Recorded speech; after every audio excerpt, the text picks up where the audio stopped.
Hello, and welcome to the Bot Nirvana podcast, where we dive into all things software automation. I'm your host, Nandan Mullakra. While I'm not podcasting, I write articles on nandan.info. I hope you enjoyed the show. Let's get right into it. Our guest today is Brian Klochkoff. He is the EVP and Global Head of Automation at Dentsu International, a large advertising services company. At Dentsu, Brian has been defining and implementing Dentsu's global automation program alongside a team that includes 100 plus citizen developers. In this chat, we talk about Dentsu's automation program, citizen development best practices, their technology ecosystem, and more. Let's listen in. Hi, Brian. Welcome to the Bot Nirvana podcast. Can we start with a quick personal intro? Yeah, sure. Thanks for having me today. So my name is Brian Klochkoff. I'm the Executive Vice President, Global Head of Automation at Dentsu. Dentsu is a large advertising and media holding company of about 45,000 people across pretty much every market in the world, all regions, in excess of 10 billion USD in revenue. So basically, we're a big company. And my role is to implement and define the automation and applied AI systems strategy for the company. So is Dentsu into the advertising space? That's exactly right. So everything from YouTube ads to Facebook ads to billboards when you're driving on the highway to ads that you might see in your magazines. We cover every form of advertisement delivery, especially when it comes to our media service line. We also do a lot of production within our creative service line, and we also do some customer experience management within our CXM service line. Excellent. So within this, how did you guys get started with your automation program? What started it all? Sure. So I'd say in maybe like 2017, we saw RPA and automation technologies becoming a bit more available to people, and we started seeing the Gartners of the world, the Forresters of the world starting to release these research papers that were consumed by CFOs saying, hey, if you don't have RPA in your toolkit for your FP&A group, you're falling behind. And so obviously that caught a lot of people's attention. So our team originally sits in the technology function, and our CEO at the time said, hey, this is really interesting. We should formalize this, set it up, make sure that we are taking advantage and being early adopters of this technology, because I think it's going somewhere. And so one of the CFOs who we work with said, hey, I have a couple of use cases if you want to kick the tires on this. So we went through a couple of proofs of concept, but the way that we looked at those use cases was maybe a bit different, where we were looking at doing root cause analysis at the underlying problem instead of just wrapping RPA around that issue. I know that sounds like, yeah, that's obvious in 2022, but in 2017, the software was being sold as, hey, just go in, wing, bang, boom, band-aid it, stop the bleeding, solve the invoice problem. We looked at it as, how do we use this to ensure seamless integration that leads to things like invoices coming over? So we're being a bit more proactive and prescriptive in it. In 2017, over the next couple of years, those POCs got bigger and bigger and bigger. And we also saw more of an interest from business people at Dentsu standing up their own infrastructures for RPA. That's where we said, whoa, we have 6 UiPath instances all around the world here. They're all on-prem. We're not able to share ideas and solutions with each other as effectively as we should be able to if we adopt like a public cloud option. So that's where our program really started to scale, and we migrated it and set up the public cloud infrastructure through UiPath Automation Cloud. So that everyone across the company could really benefit from the work people were doing and scale solutions, that type of thing. Oh, interesting. And so did you set up an organization aligned to that as well, a centralized organization? Yeah, so we were really focused on doing it right in our own backyards first. And a lot of people were kind of taking that similar approach. So while there was an immediate need to say, hey, let's go evangelize this globally, and let's go set up a big organization and stand this up properly, we said, hey, that sounds great, but let's make sure that we prove the technology first. We also prove the organizational structure that works for us. So you look at like these federated models or top-down models or Right. centralized models. Dentsu has grown through acquisition so much over the past 10 years that our organizational structures reinvent themselves all the time. So we didn't want to invest a lot into standing up that global structure immediately. So we did it first in region in the Americas, mostly focused on our media service line and our finance function. And organically, we saw other people working with that type of technology for these use cases independently. So in the past year or so, when we moved all these on-prem instances to the cloud, we said, hey, you're all doing a great job. You all are using this technology in the way that you think is best, and it's moving the needle forward for you. What we will do is we'll set up a global automation platforms team that isn't necessarily dictating how to solve for these problems, but we're putting in some guardrails to make sure that you're using the technology in a way that is not going to cause issues downstream. Right. So for example, making sure that people have the right training available to them before they start using AI sensor licenses. Right? You don't want to take a citizen developer and say, you can build a custom machine learning model that can QA creative content before an ad goes on YouTube. Super cool idea, but we want to make sure that if you want to do that and execute that idea, you have the training, the resources, and the licenses to do it successfully.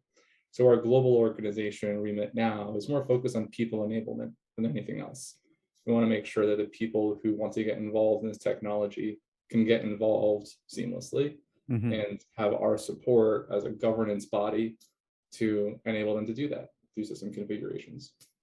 Okay. And which is amazing. So now what kind of people are getting involved in this program? Is it like business people? You did mention a few business people, but is it business people and technical people, or is it mostly business people? It's a great mix. Okay. So like what we really like about the evolution of RPA, I think RPA is kind of like a dirty word. Like everyone thinks of RPA as like Selenium scripts from 2003, just doing web scraping and UI automation. Yeah, we look at it as being kind of like that intersection of technical potential and operational excellence. Okay. So trying to democratize that a little bit more, and everyone has to deal with that intersection one way or the other. So we have about 100 citizen developers who have been trained to build things for themselves, their teams. But we also see full stack engineers saying, we can't expose this API right now, and the provider's making it really difficult. If we could just automate a JSON file to get dumped off to an SFTP site that could help us ingest it into another endpoint, our lives would be a lot easier. And we're like, great. In the lack of a proper API config, let's give you the training to build this type of thing as a stopgap, and also get the requirements for that longer term solution through RPA. And we're also seeing the automation cloud giving us a lot more versatility when it comes to which technologies we bring into our business process automation. So for example, we're able to bring in Azure Cognitive Services really simply into a UiPath workflow now. That wasn't the case when we were on-prem or even a couple of years ago.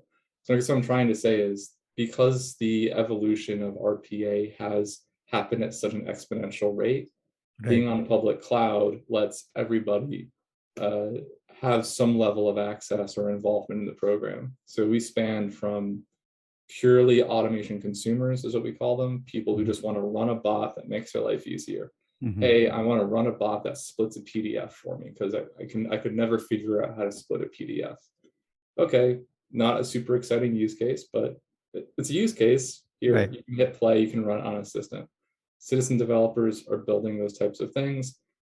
Professional developers are building more complex things, and then also goes up and down the organizational chart. So we see a really wide technical spectrum of users.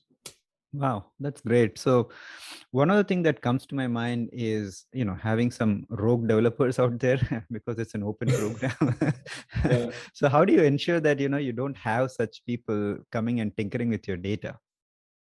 We do. And we think we always will. Like shadow IT is a real thing, especially when you're a 45,000 person company. Right. So we kind of embrace it.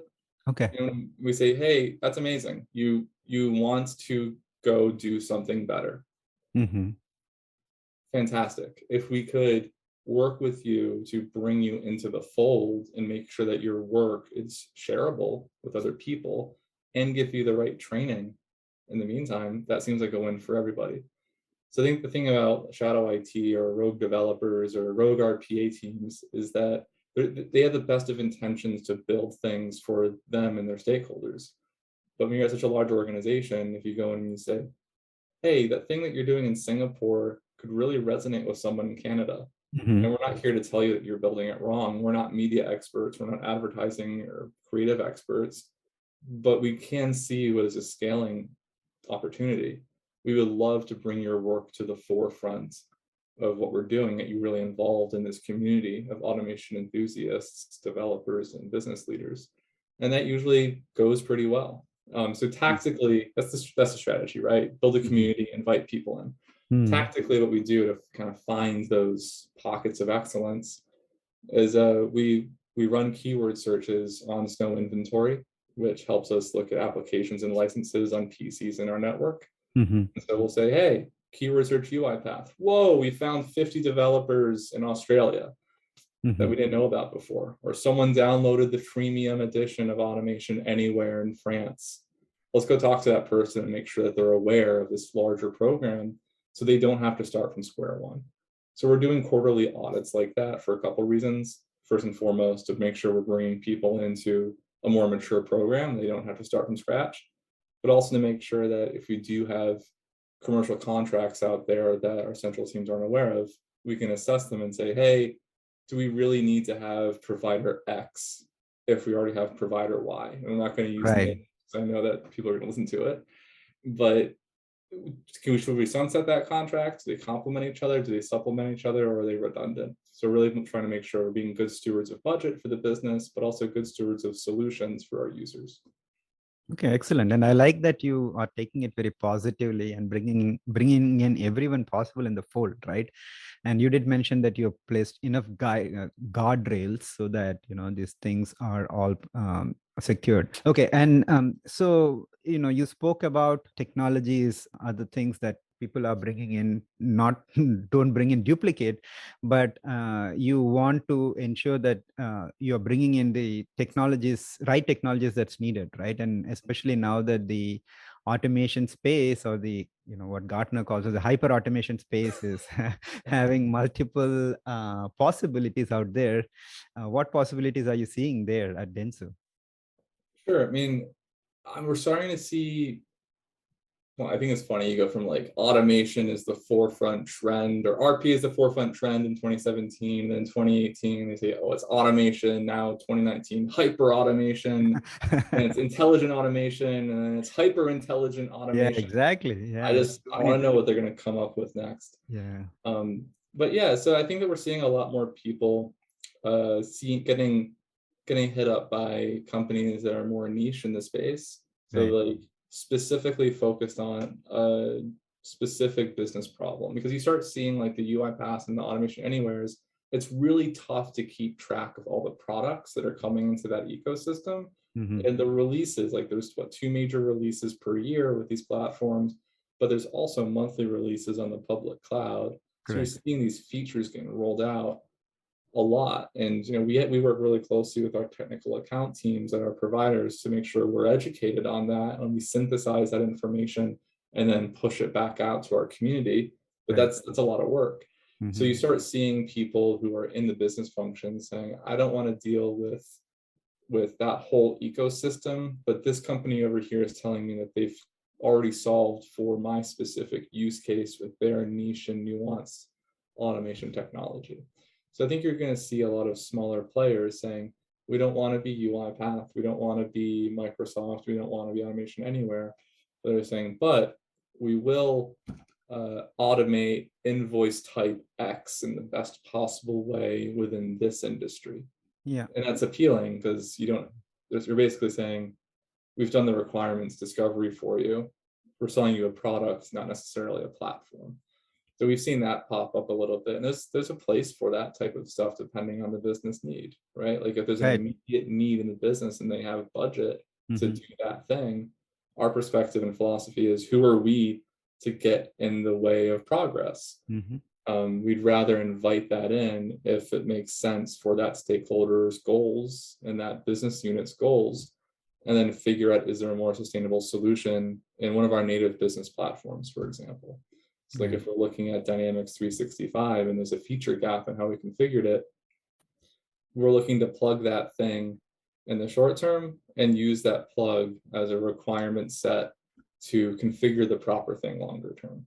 Does that make sense? Yeah, it does make sense. And I think that's a very interesting area. Like there is tons of opportunities out there for people to go into each of the specific areas and build solutions, right? And Yeah. this can directly be consumed by businesses and solve specific problems. And they can actually, like you said, they can actually specialize in that problem that a UiPath cannot, right? Because they're very generic. They can go deeper, solve that problem. They can even solve the problem just for the advertising industry, and that itself is going to be a big market, right? Yeah, So, I actually, so we're looking at that problem too, because you look at manufacturing, retail, financial services, mhm, there's obviously big players there who are right, trying to solve for those problems with software. We're actually being approached by customers at Dentsu who are saying, hey, we want to learn about automation and applied AI systems through the lens of a chief marketing officer's domain. right. How do Mhm, we do that?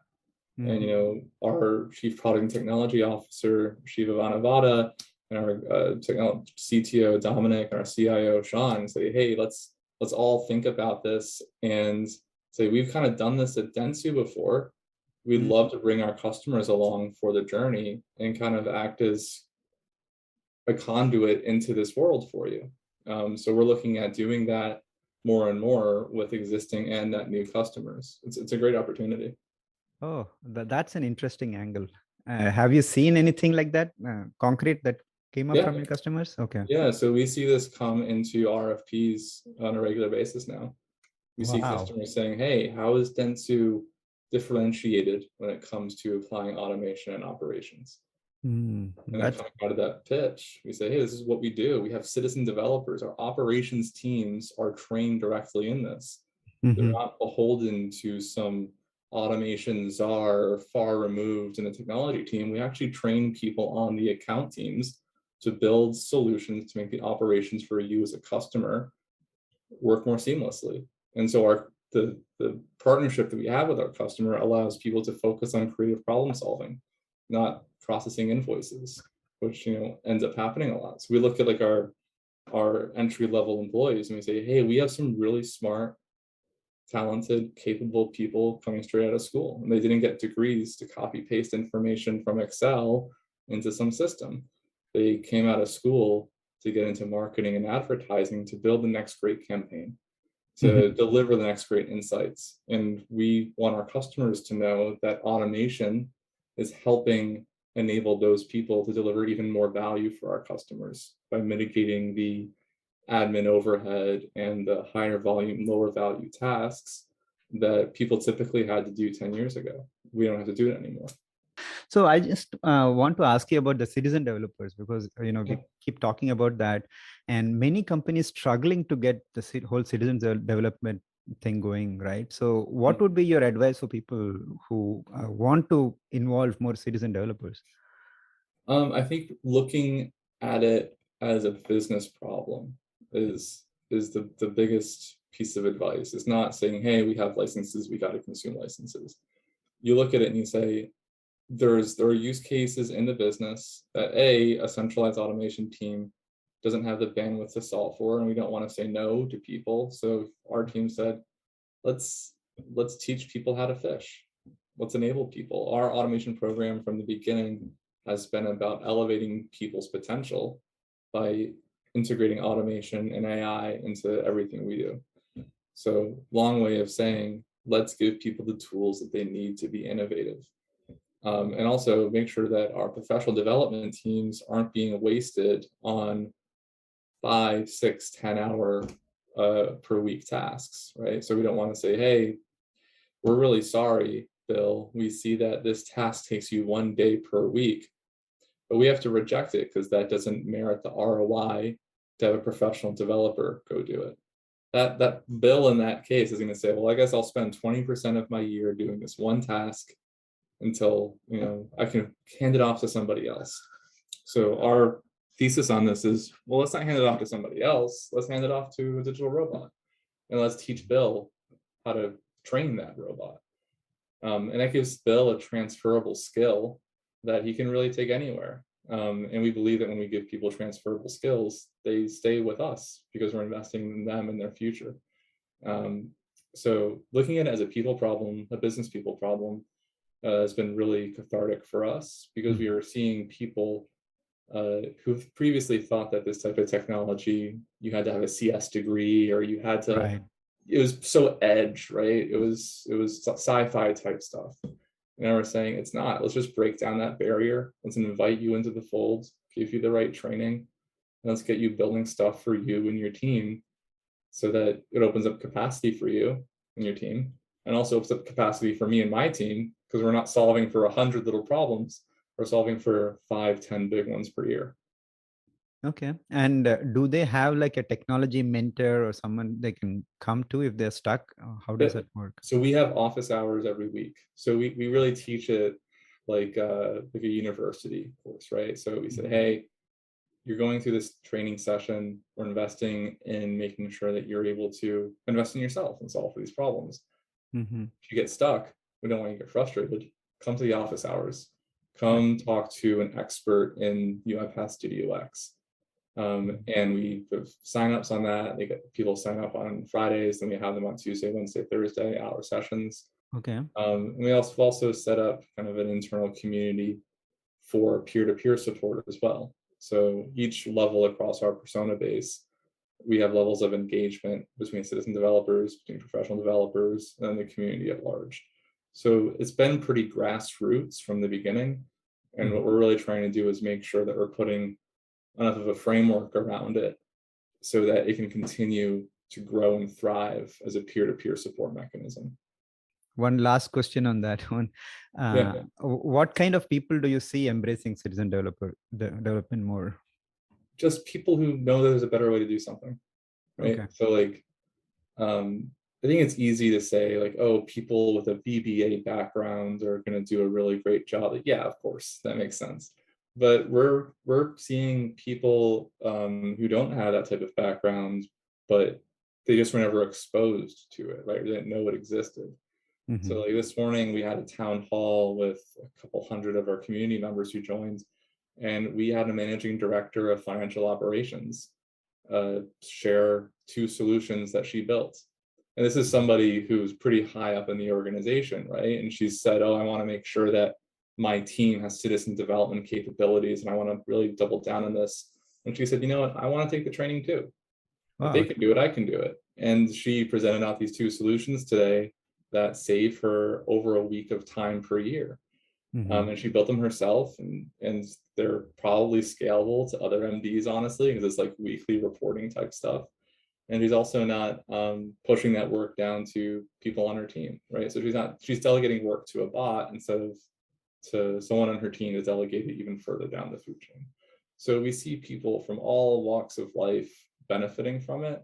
The only common thread, I think, is people who are going to put in 5% more effort, knowing that they're going to pull in 50 to 60% returns, right? People who understand the concept of if I invest in myself during this month training, right, I'm going to save time for myself and give myself a skill throughout my career.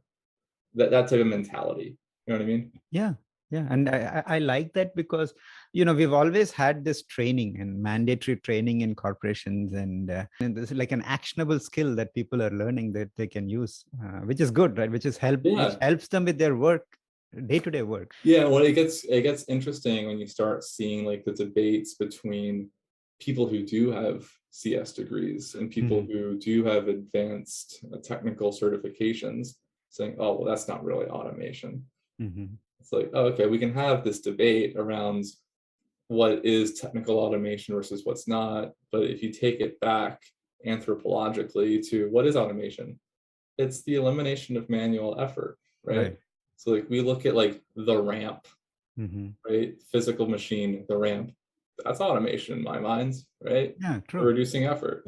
Mm-hmm. The wheel, the levy. There's Yeah, different we've been ways. automating since the beginning, right? Since the history of man. Exactly. It's just we just have so many different tools now, Yeah. and it's available to people through the different sets of capabilities. It's a much broader capability set that's available now. Yeah. So, having gone through this program, can you share like a couple of success stories within your organization, which really probably resonates in the organization? Yeah. So I think that the easiest place to start would be in 2020, Mm-hmm. right? When we started all working from home, when we got locked down in the Right. US, and then that expanded outwards. Mm-hmm. And we realized people moved from working in a physical environment to a completely digital world. Like you and I are talking through a Zoom right now. Exactly. It's so Yeah. normalized. It's crazy. But we started seeing that people were spending a lot more time on their machines. So we also run process mining, task mining Mm-hmm. exercises, and we started doing some assessments on what do people's productivity look like. Mm-hmm. And what we discovered was that people were really burning out, right? People were nervous, people were scared. There's a lot going on. It was a really tough time for a lot of people. Yeah. And Dentsu kind of looked at that problem and said, man, this is the right time to start investing in our people. We want to make sure that if we're going to deliver to our customers and retain our talent, we need to make sure we're giving them the skills and the resources that they need to operate as effectively within a completely digital world as possible. Because you lose the coffee chat, you lose the meeting after the meeting, you lose that type of thing. So if we can open up capacity in the digital world to have more collaboration and engagement, so you're not doing the copy paste, you're not doing the high volume, low value tasks, you have a robot doing that, we want to open up the capacity for people to do that type of thing. Mm-hmm. So we looked at a couple of big projects that were going to require a significant amount of human effort for data migration. We're talking hundreds of resources we're going to get spun up to help pull data out of some platforms, normalize it, send it to an endpoint, load it back up into a new platform. When we looked at that, we said, whoa, hey, we've seen advertising spends kind of go down, so budget's kind of a problem. We can't bring all those people on board. And also, why should we bring people on board like that? If we're going to bring on more human resources, they should be doing human things. Yes. So we had commitments for this project that had unrealistic timelines for people to do it and for proper integrations to do it. So we looked at bringing in 60 unattended licenses for a short period of time to basically rip data out of the user interface of a couple of different platforms, normalize it for ingestion into the new platform, and kind of perform this really unorthodox way of doing data migration. And we did it. It worked very well. We learned a lot in the process. And after going through that type of a large scale RPA project, we moved, I think, 4 million records or something crazy like that. We looked at it, we said, whoa, we can cut this project down into a couple of different modules and have these things running more consistently across data migration activities more generally. So that project teams focused on migrating software can focus on the change management aspect of it, not necessarily on the data normalization aspect of it.